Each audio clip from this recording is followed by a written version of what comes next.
now? Yeah, I know this trailer's a couple days old already, but I haven't had time to make a video over the weekend, so here I am on Monday reviewing Power Rangers. So New York Comic Con was this past weekend, and this is the only trailer from that I'm gonna talk about. John Wick Chapter 2 looks really cool. It just looks like more of what we liked about the first one, so there's not much to go off of there. And for War of the Planet of the Apes, all we really got was human war.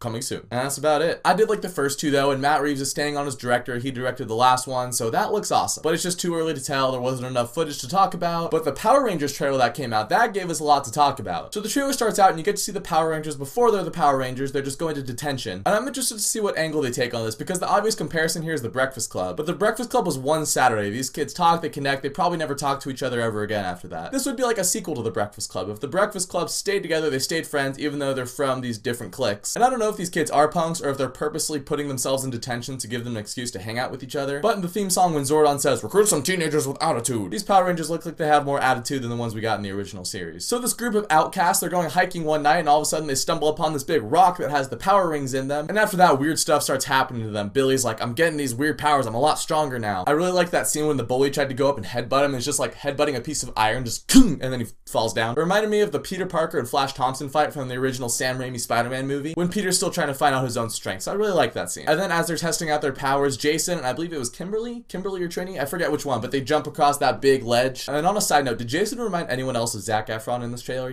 He looks like Zac Efron, doesn't he? And after that, we get some cool action shots, someone on a train, some explosions, some running, and then we get a shot of Rita haunting Kimberly over her bed. And honestly, when that first picture of Elizabeth Banks as Rita came out, I wasn't a big fan of it. I do think this would work better for the movie than the weird witch costume that was in the original series, but there was something a little weird about it. I don't know what it was. It looked a little Poison Ivy to me. But the line she does say in this trailer, she goes, "I've killed Rangers in the past." That opens up a lot of possibilities. You know, her suit is green. And Andre Meadows of Black Nerd Comedy, he did a whole video on this, so I want to give him credit for this theory. And he said this like when the first picture came out. But does this mean that since Rita's suit is green, is the Green Ranger the one that she killed? What I'm interested in is, was there another Power Rangers team before this one? Had Zordon already recruited a group of teenagers with attitude to fight Rita? One of them ended up dying, and after that they kind of went their separate ways. So if that's the angle they go with it, that'd be really cool. And if they do a sequel to this movie, I want to see the Green Ranger come in. Once the team is actually established, you can bring in Tommy, and Rita can be controlling him, trying to use him against the Power Rangers. Have that whole epic clash, destroy the Zords, have Tommy come back, fight for the Power Rangers. It'd be this really cool sequel. And then at the end, you get a slight tease of them morphing into their Iron Man suits, and I really like those suits. It works better than the spandex and the plastic helmets, I can tell you guys that much. You probably can't be quite as agile when you're in those mech suits, but it just works better in this day and age, and Batman's pretty flexible in his tactical suit, so I can see it working. Overall, I'm really excited for this Power Rangers movie. I want it so bad to be good. If this thing is good, it could be like Sam Raimi's Spider-Man meets Pacific Rim. This looks to be the movie that Fan 4 Stick should have been, but I actually just rewatched the trailer for Fan 4 Stick, and I really liked the trailer for Fan 4 Stick. So if this is another case of a great trailer and a terrible movie, I'm gonna be let down. But I want this movie to be good, so I'm gonna hope it's good, and if they prove me wrong and it's terrible, then I'll come out and say it right here. Hey, the movie was terrible. I'm just hoping that this is the start of a Power Rangers movie series, because we saw a Mighty Morphin Power Rangers movie in the past, and it was a spin-off of the TV show, so that was cheesy, and I like it for its own cheesy, nostalgic reasons. But if they can just update it in a way where they're just like, kind of like what the Jungle Book did this year, when they just plopped it in front of us and they're like, hey, look,